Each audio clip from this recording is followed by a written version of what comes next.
Unsolved and Unseen, the podcast where the shadows hold secrets and the unspeakable waits to be discovered. From chilling mysteries to forgotten tales, join us as we uncover the stories the world has left behind.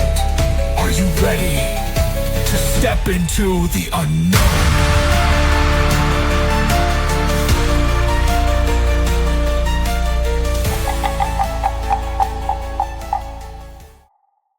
All right, welcome to episode 3 of Unsolved and Unseen, the podcast where we delve into chilling mysteries, true crime, the unexplained events that keep us up at night. I'm Chris. As always, joining me is my co-host Octavio, and today a special guest, Giovanni. Thanks for being here, Giovanni. This is the story of Staff Sergeant Dargan, who we had our guests come into a close personal encounter with some true crime. Octavio, off to you. Well, again, Giovanni, thanks, man. Really appreciate you coming in, man, because I know this was a wild one, and it's going to be a wild one for our listeners. But I want to introduce our listeners to you, man. Giovanni Edwards, right? You served 10 years in the Army. Your MOS, for those non-military types, your career, your profession. You were a 25 Quebecs, multi-channel transition systems operator and maintainer. What does that mean, right? Kind of jack of all trades, antenna systems, any type of equipment. You basically, you got hands on it, you integrated it, and you really supported the entire warfighter, right? You were a staff sergeant, so you were a non-commissioned officer. You spent 3.5 years with 82nd, where you deployed to Iraq. You did 2 years at Fort Bliss, 4 years with 2nd SFAB, where me and you obviously met. You deployed to Afghanistan and received a Bronze Star. You also deployed, to Italy in support of what I think it was like 10 plus missions, continuously in and out of Africa. And then you currently serve as a sales engineer, in the defense space, right? Supporting the defense space. So, yeah, man. So, thanks, man. I really appreciate you. Thank you. Thanks for having me. Yep. Yeah. Chris, I don't think we've taken the opportunity to kind of tell our listeners, even a little bit of background. I want to kick it off to you, man. Give a little intro there. Yeah, thanks. Episode 3. I guess we're a little late doing this. But yeah, no, I'm Chris. I spent 6 years in the Army as an infantry officer. Before that, I was in shipping. So on cargo ships doing the pirate stuff, think Captain Phillips. After I got out of the Army, I also went into the defense space. So all 3 of us are in that right now. And that's about it. Yeah, no, thanks. Thanks. Yeah, no. So, I guess on that same note, right? So Octavio Moda spent, 14 years between Air Force enlisted to Army officer, did logistics to strategic and tactical comms. Enjoyed it, loved it. Unfortunately, due to a, serious injury, decided to, help out on this side of the, this side of the fence, and, just like Giovanni and Chris, do some defense contracting. And continue to support the warfighter.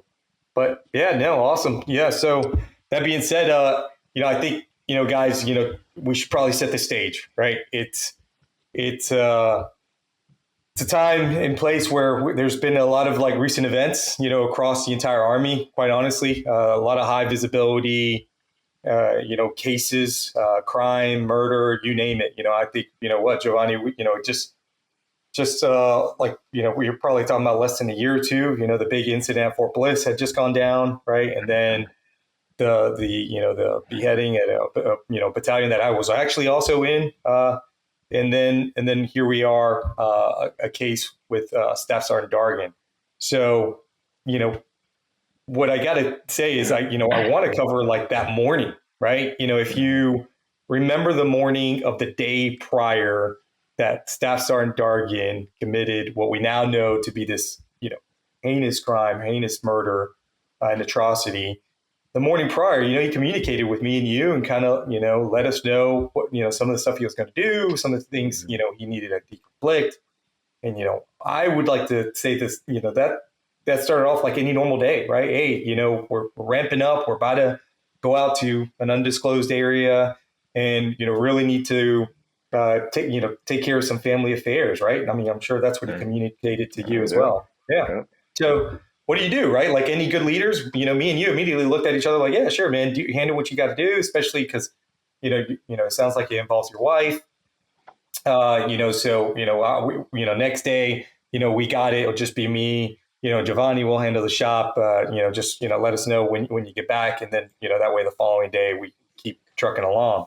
Octavio, let's talk about real quick. Who's who? Like, what are your guys' jobs, and how is it all set up?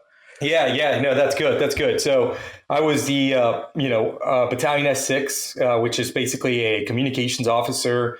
A lot of doing the planning, management of resources, and Giovanni and Dargan are the NCOIC, and basically two NCOIC, right? Like if Dargan's out, this guy's running the show, and because the way the SFAB is structured, the reality is like NCOs of respective shops are also the executioners, and supporting various teams within the battalion. That's good context, Chris. I appreciate you bringing that up because that's what's happening, right? Here I am. I'm talking to my senior NCOIC, who's in charge of the shop in terms of execution, and he's letting me know, hey, you got to take a day off, boss. Really got to go, handle some family affairs. Just like can you and Giovanni, take care of it? And that's what me and Giovanni, of course, were like, yeah, man, go handle your family affairs. We're talking about days out from ramping up and taking off and, blowing out. We're like, yeah, man, we know your wife has, some serious back pain. She constantly has to go to Charlotte, which is what he told us, right? Have to go to Charlotte and, take care of this medical stuff. So we think nothing of it, right? Next day, he's gone. We don't see of him. What, Giovanni, I think I got one text from him, man. Did you get anything else from that? He was texting throughout the day, stuff that was going on in our little group chat. He'll respond, and that was pretty much it. So it was a couple text messages throughout the day. But was he giving you updates? Was he giving you like updates like, hey, I'm here at Charlotte, like at the hospital? Not me. No. Not me. Did you get anything? Yeah, no, nothing. No. Okay. Yeah. In fact, I didn't even get a back or anything. Not that we would micromanage, right? But the reality is, yeah. That's a good question, Chris. And I think so, Giovanni. I think where I'll hand it off is, so now it's the next day, right? It's like, we're doing, PT, and coincidentally, it's officer again, NCO, and people don't know, like we do these events, in the military to increase or, like Experitor Corps. And one of the events is always seeing how officers go against NCOs. And, I'll admit it, man, I don't know how many times I look forward to those events mainly because I like looking at my peers and being how basically who, quite honestly, who didn't play sports, who doesn't have proper hand and eye coordination, or, I guess, for fellow officers, I don't know if it was the same thing for NCOs, Giovanni. It's like, hey man, who didn't have a dad to throw the damn football around or some shit, but all jokes aside, then you make fun of him for not having a dad. Yeah. And then I do that, right? No,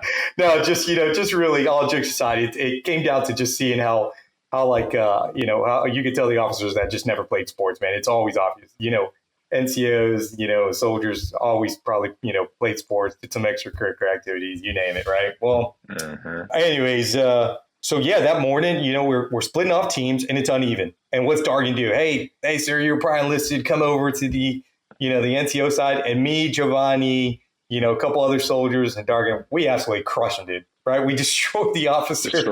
We're dabbing each other up. We're high-fiving Dargan. He's, letting us know it's completely like nothing out of the norm. Like we're having fun.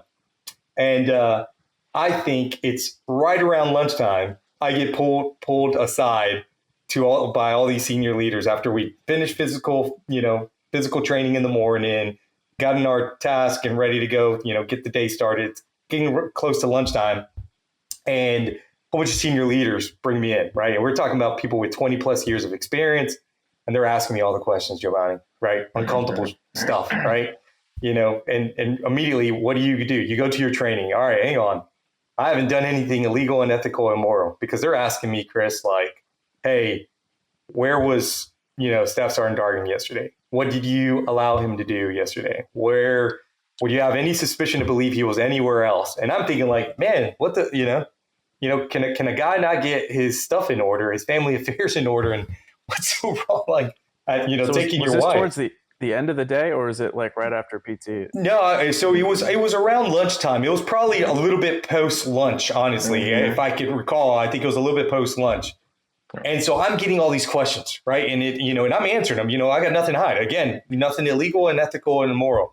And you've seen a lot of crime. You guys have seen a lot of TV shows and crime, and true crime television and documentaries to know. All right, is it time to bring in the lawyer? Am I a suspect? Am I in question here? Or am I? No, but this was all geared towards Dargan. So again, there's nothing. Of course, I was fully transparent. So I'll pause there and say, Giovanni, what after PT, pick up on the day. What were you experiencing? What were some of the things you went through? So after PT, like you said, like we crushed officers. We was having a great time playing football. It was a fun time. And it was one of those days to where we was able to wear, a button up and some nice slacks. We didn't have to wear our uniform that day. So the morale was already high. And we had you had gave us a couple of tasks, and I can't remember exactly what it was, but we executed it. I know we had to go to the library, go get some language training stuff. And then after that, we went to lunch. So it was me, Dargan, and, a couple of our soldiers. We went to go eat. Wait. So I remember you telling me this, man. So like you guys hanged out for lunch.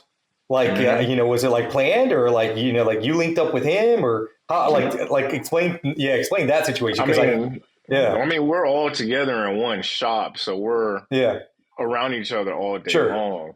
So we just like, hey, we all need to go to the library anyway. Let's just, carpool. We took 2 cars.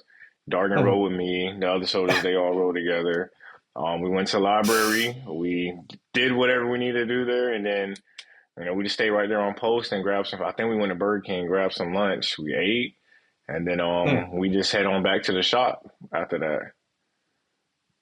Yeah. So this is definitely after lunch. I'm getting the question in. And then, Giovanni, walk me through what's happening like in the commo cage. And to explain the commo cage, right? This is a commo cage. Obviously it's a secure cage where we have a lot of communication equipment. And ours, like most other organizations, was in a motor pool, right? Where it was even another layer of physical security. And motor pool is where you have all your vehicles, other systems, platforms, you name it, right? So walk me through it. Like, what's kind of happening? I'm getting my questions. I'm not even looking at my phone. What's going on in your phone? What's going on in the commo cage? What were you experiencing? And So on my side, like I said, we was all in a motor pool. We was finishing up whatever little things we had to do. We had sent a whole bunch of all the other soldiers home already, and there was one more soldier left with us. And we was like, "Hey, bro, you're good to go. Just go ahead and leave." I was like, all right. So he leaves out, and then I want to say within like 3 minutes, he sends a text message to the group chat, and it's basically saying like, "Hey, y'all be careful. CID is out here looking for someone, at least someone at least my height and my color, or my color." Sims was a little bit tall, and he's black. So I didn't the famous text, right? Yeah, the famous text that just blew up everybody's phones. Yes. Yeah. So no, I didn't think nothing of it. I'm just like, oh damn, they looking for somebody. Someone probably beat their wife, or Like we were joking. We were joking in the chat, like, oh man, like something, go, tell me. Exactly. And then Dargan had responded in there. He was like, who are they looking for? And like usually he don't respond to text messages in the group chat, but he responded to that one fast. And like I said, thought nothing of it. And that's when someone was like, they're looking for someone my height, color, blah blah blah blah. So okay. And then I want to say 2 minutes later, I had a couple other things to do. I had to send like an email and do some other things because it was about to be a 4-day. So it was about to be 4 days off of work. I had to make sure I did everything I needed to do. So when I come back in on Tuesday, I'm not playing catch up. And he was like, "Hey, bro, you're good to go. You go ahead and leave." It's like, no, like I got some stuff I need to do, so I'm gonna go ahead and take care of it real quick. He was like, "Nah, bro." He's like, "You're good to go, man. Just you have a good weekend." I was like, "You sure?" He's like, "Yeah, man, I'm good." Because usually you're gonna tell you twice. Yeah, usually me and him walk out together. Yeah. But he was like, "Nah, bro, you go ahead, you're good." I'm like, "All right, bro." So I'm out. So I started walking out of the motor pool. I walk out and I can see like at the front gate, there's one police officer posted right there, and it was a female. I went out there joking with her. I was like, "Oh, you out here trying to get me?" She's like, "Maybe." I'm like, "Nah, you ain't trying to get me. I didn't do nothing." And then, she just laughed it off and she knew it Yeah. wasn't me. She's like, yeah, he don't Yeah. fit the description. So Yeah. I'm still walking. And you And still not knowing. no, It sounds like you still still not don't know. knowing. I still don't know because there's a whole bunch of other people in that motor pool. It could have been anybody.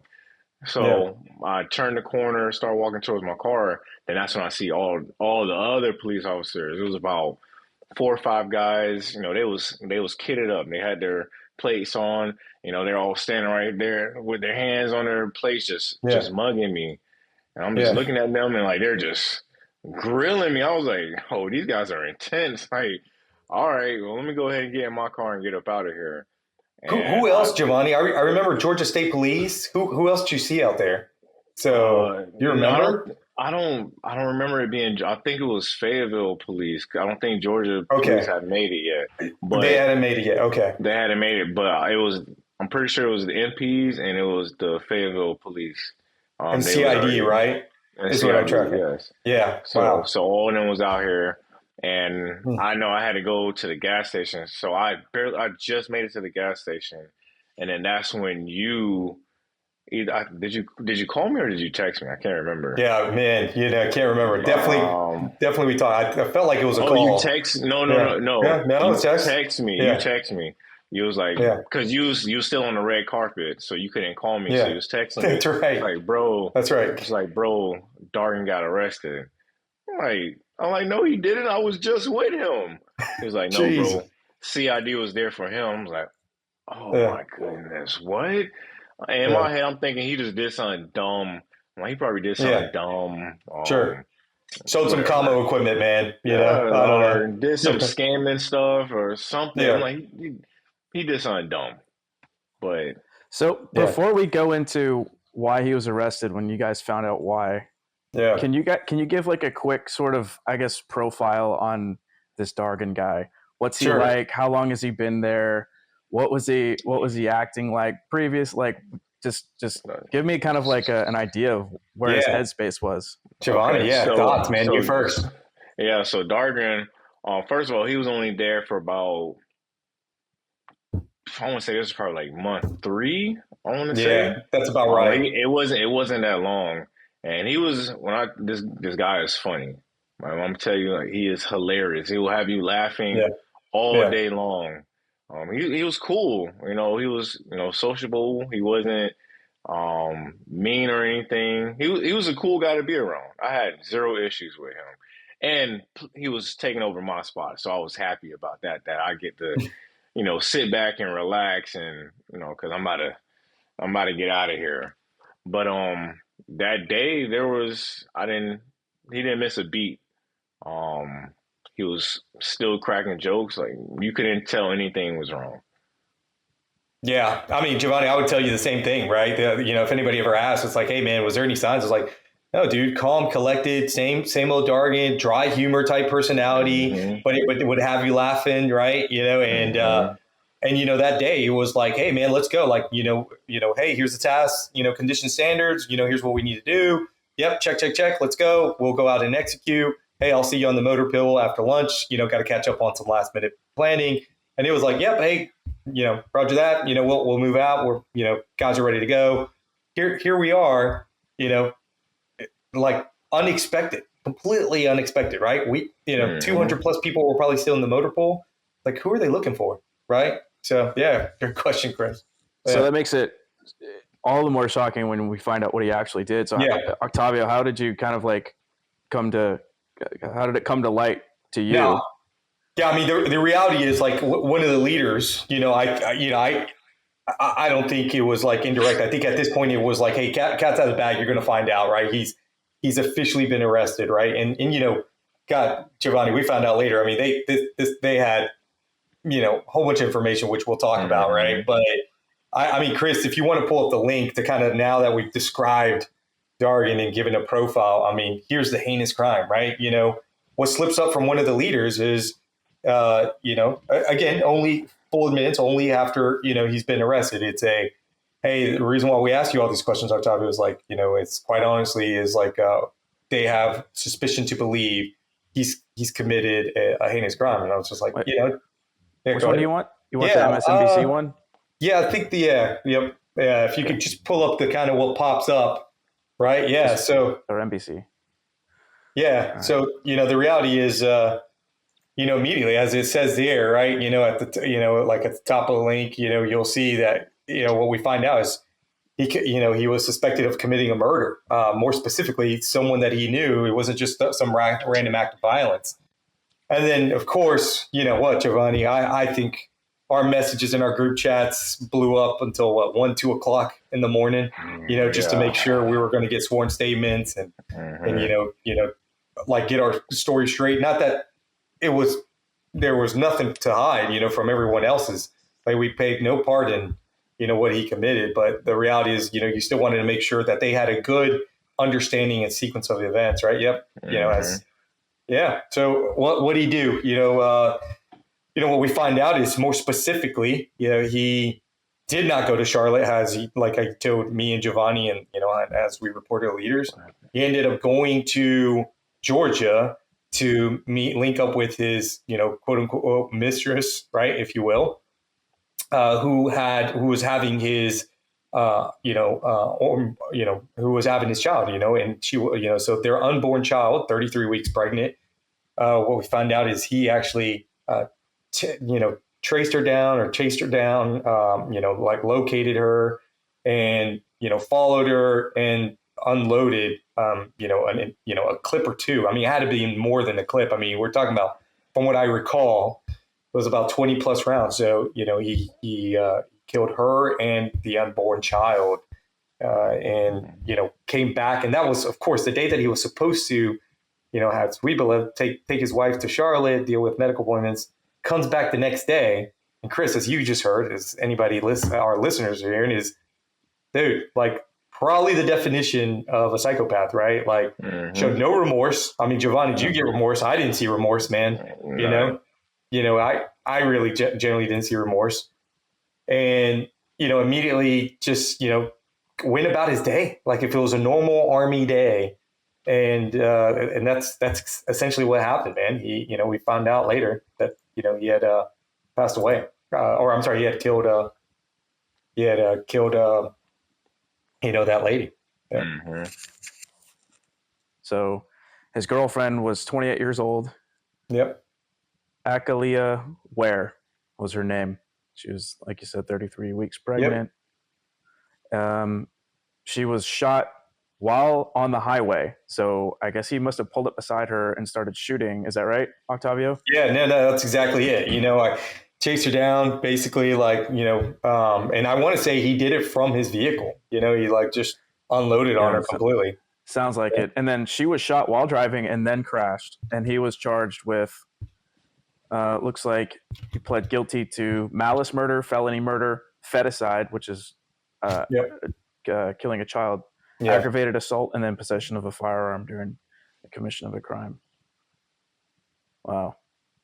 We found out, right? He completely unloaded, right? Like I said, committed the complete atrocity. Chris, you covered it as well, right? And the reality is, you know, where everything has sunk in. Everybody's tracking. Like it's not a secret. I think, Giovanni, what you find interesting? You know, like what do you think were like, you know, we're probably like the immediate next steps? I mean, I don't know if you remember, right? Yeah. So, I mean, to process everything that happened, because, you know, he told us that he was driving to Charlotte to go drop his wife off to an appointment. So now, you know, in my mind, I start backtracking. I'm like, so what time did you have to leave to get to Georgia in time to meet her on the highway and unload a clip and kill her? So now, you know, I kept going back.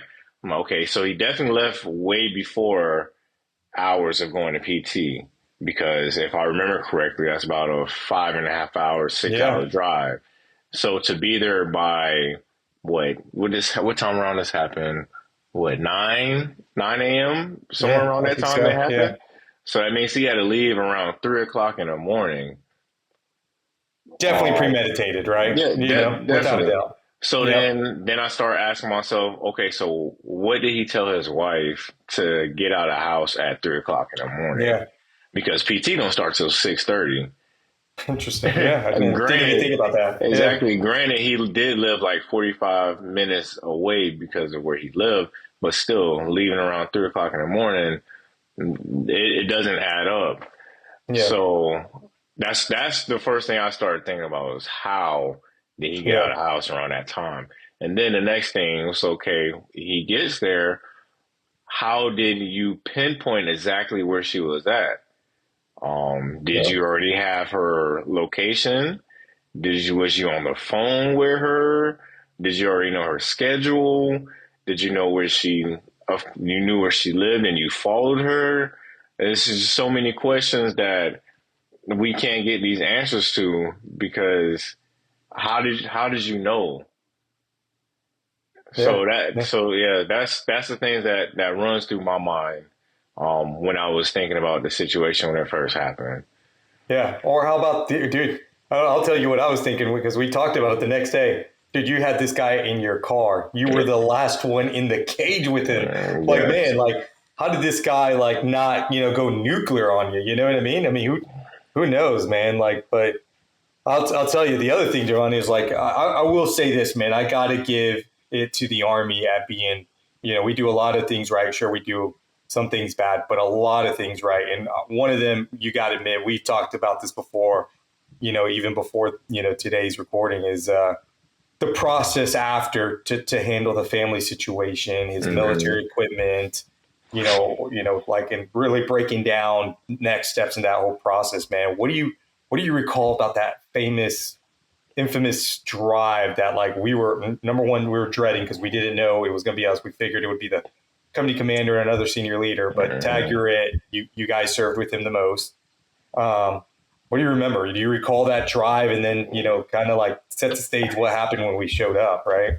Yeah. So from what I remember is that, you told me, it was like, hey, we, as in me and you and the chaplain, have to The go chaplain, to Dargan's house and collect his gear and talk to the wife about what's next.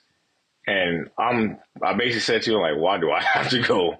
Right. Yeah. Uncomfortable, right? Yeah, it's very Yeah. uncomfortable. Like, I don't want to go, but you was basically telling me like, no, you have to go also. I'm like, okay, all right. So the drive, which was not a short drive, it was about 45 minutes to an hour to get to his house.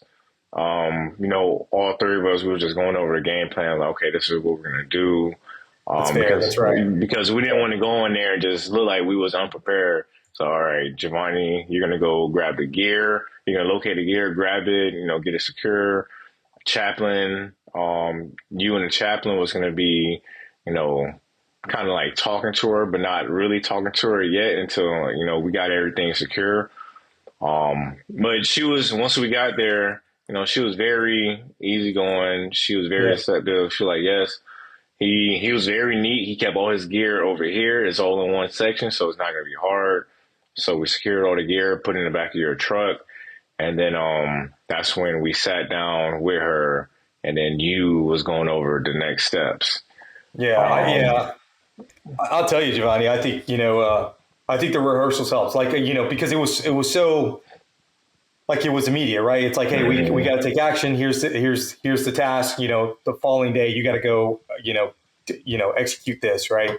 And yeah, so the reality is like I'll tell you, man, the truck ride there definitely helped because we were definitely running our rehearsals, and it was a couple factors played in, right? It was definitely smooth. It was definitely smoother because we ran the rehearsals, but everybody had their part to play, right? Chaplain definitely came in with that spiritual guidance, spiritual understanding, and how when resources that come with that.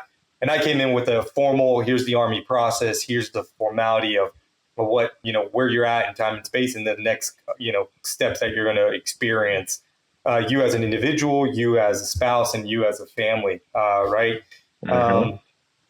So like, the reality is, we were really, well prepared, in my opinion. I know people were like thinking like a 45-minute round, like, no, I think we were prepared because Army had already kind of instilled, hey, these events happen, and we're a people organization, so you kind of know how to handle some of these stressful, uncomfortable situations, even when it is your own soldier, right?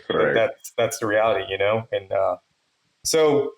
That said, we when we were all sitting at the table, man, I'll tell you, I remember vividly where I looked across. I'm giving her all these questions and answers, and it definitely also helped that she was a veteran herself, so she understood, what she was receiving. Right? It's like she's on the other end receiving counseling, she's on the other end receiving, information and support groups, and and what she needs to do to kind of get past this situation, if you will.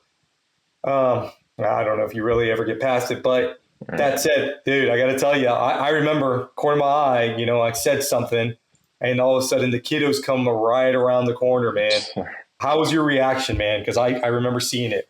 Thoughts on that? So one of his sons was still there. I guess he didn't go to school that day or daycare, and he came around the corner, and I'm telling you, he looks just like him, like a split image of him. And there he is for those watching this on YouTube. Yeah. That's it. Exactly. So what you see right there is exactly what his son looked like, and it got to me because when he came around the corner, he was already explaining some stuff to her, and she already had tears in her eyes, and then she started breaking down even more. Yeah. And my heart couldn't take that anymore, so that's when I excused myself. Because I couldn't bear any more of that. It was so thick in there. I was like, I have to get out of here because my heart can't take it.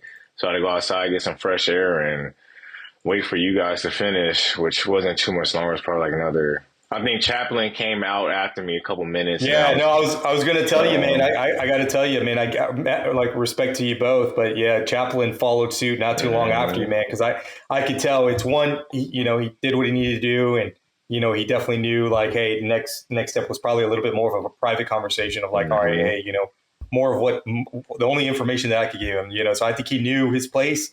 And then probably more importantly, I think same thing, man. I think it was starting to set in, as he's staring at the kids and family. It's like, okay, I probably need to step out, like we need to start giving her some space. We don't need to continuously overwhelm her. So yeah. And then I think after the Chaplain, man, I think I wrapped up just a couple more things with her.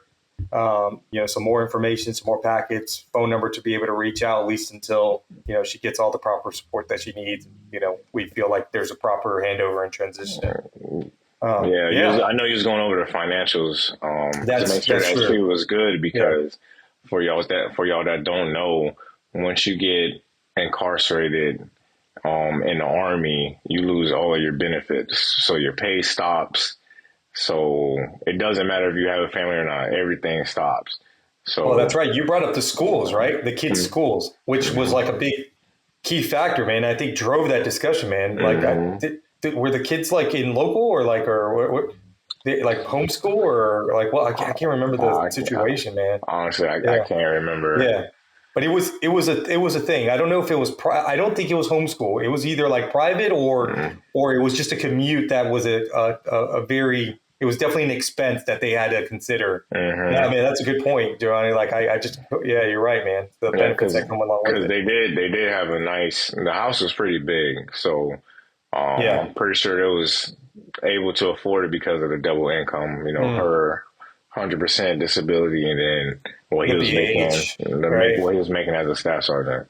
Yeah, with that, basic allowance for housing, right? Yeah, no, that's a good point.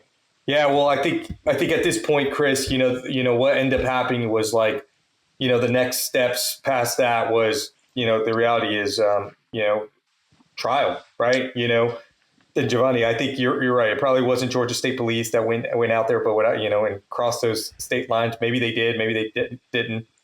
What I do know, it was Georgia who wanted to extradite him back, and we were constantly getting updates like, hey, like they're trying to get him out of Moore County Jail like ASAP, if I'm not mistaken. I think is where he went, or Cumberland County or wherever it was. I'm pretty sure it was Moore County, but they were trying to pull him, right? It's like, no, like, guys, we want him in Georgia. Like, he's going to get dealt with in Georgia. So, Chris, I think you have one of the links. I don't know if it's this one or the other one, but we talked about it, that there's, I think it was in 2023 was the last update. And the last time I think all of us got on a chat about him, and, he was criminally charged to serve life in prison with the ability of parole at like 60 years. And I don't know about y'all, man, but even with good behavior, I've never seen anything less than like 45 years, and, so that being said, I mean, what Dargan was early 30s, if I'm not mistaken, or what, late 20s, early 30s, Giovanni? I think so. Like early 30s.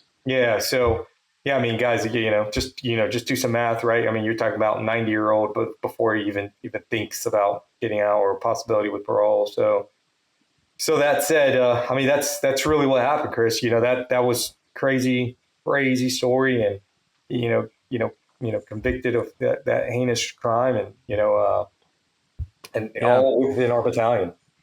Yeah, that's pretty crazy. I still don't. I mean, we talked about this before we came on and everything, and I just still don't understand if he thought he was going to get away with it.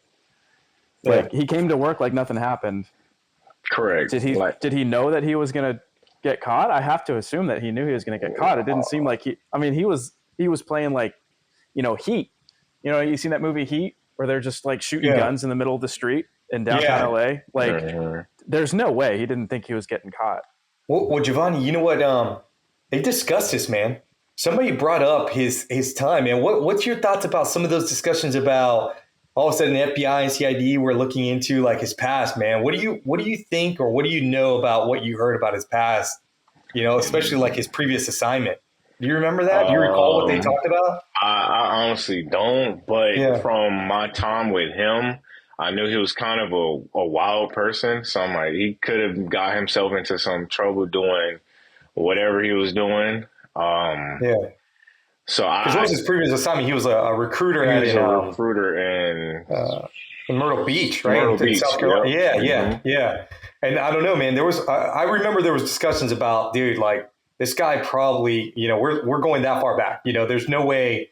This seems like he has done this in the past, and of course we never followed up with that. I mean, clearly, honestly, they had enough to convict him where, they probably didn't need to. Not that they shouldn't serve justice if he had committed other crimes, but clearly, I don't know. They probably never really dug into it too much. Who knows, man? Probably not.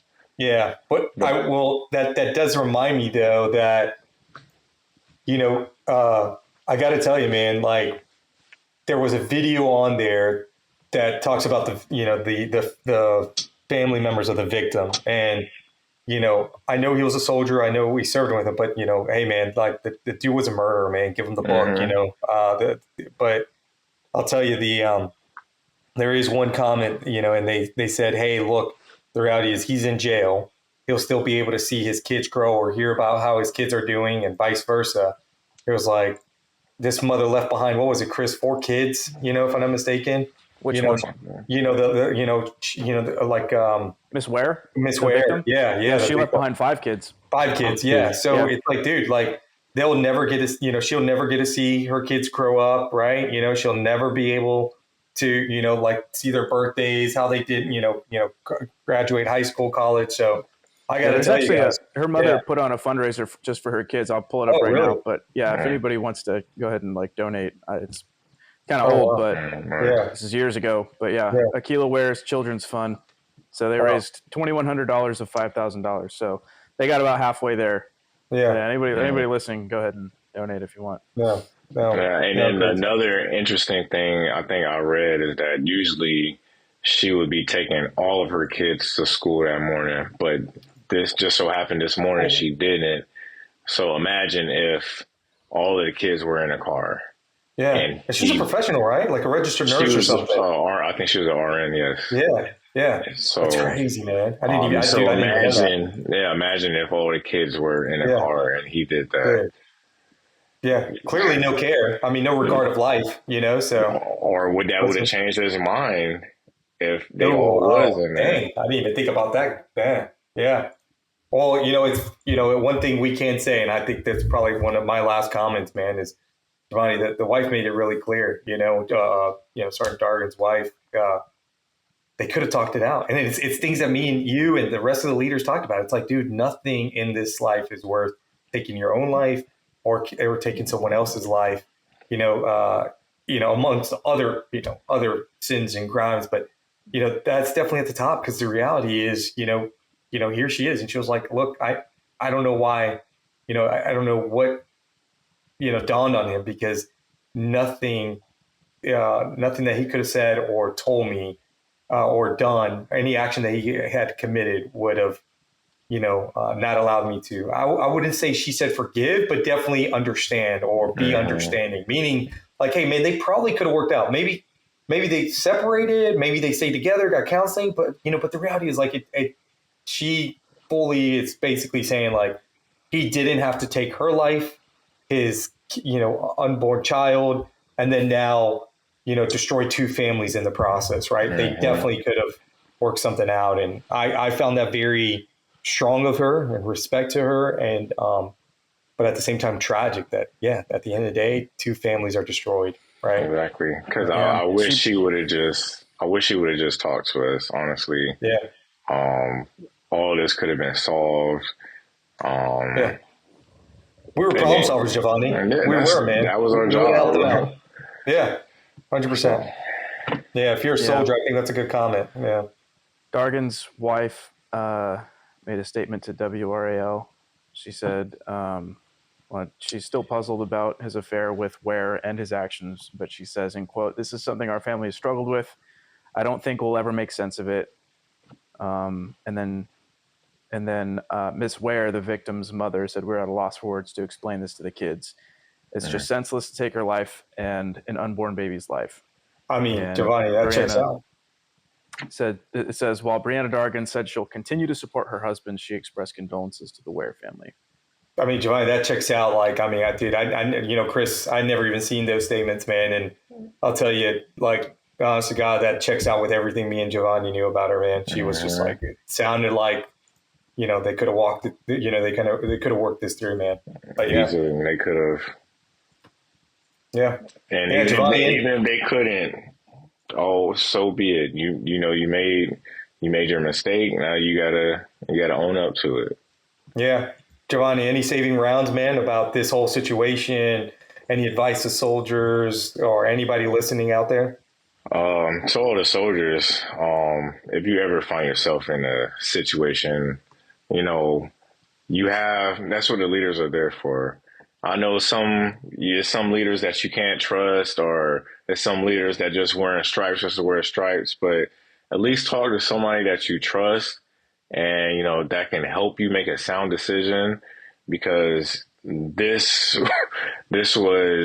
should not have happened. It definitely should not have happened. We have way too much training, way too much resilience training. We are very skilled in profession, and something like this should never happen. So just use your resources and talk to someone. Don't keep all that bottled in. No. So that's my advice to. I mean, hell, even if you don't trust anybody, you go to the chaplain. Go to the chaplain. They can't tell 100%. Anybody anything that you tell them. Yeah.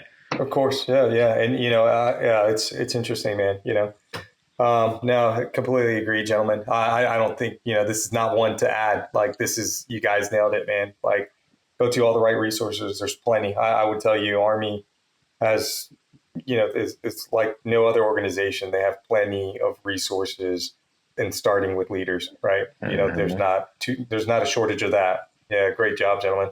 Yeah. Well, and then also on the, just real quick, also on the flip side, try to be that trusted person for at least one. At least one point, guy. Chris. You know what I mean? Like, it's also point. It's a team. Everybody's a team, right? Especially for folks that are in the Army. Man, that Chris, guy that somebody can come to. Yeah, man, dude. I gotta tell you, man. Like, yeah, dude. Thank God we didn't end it there, man. Great job. Now, Chris, like, the reality is it's a two-way street of communication. I mean, Ronnie, we're combos, and how many times we used to joke about that, right? There's a transmit, there's a receiver, and there's a medium, right? Communications is a two-way street, and it literally is, man, because that's how it's designed. And it starts like that even in a personal from a personal standpoint, Chris, it's a two-way street, man. Try to be that leader that, guess what, man, people can come to you with this kind of serious situation. Because, that's really what they need, So awesome.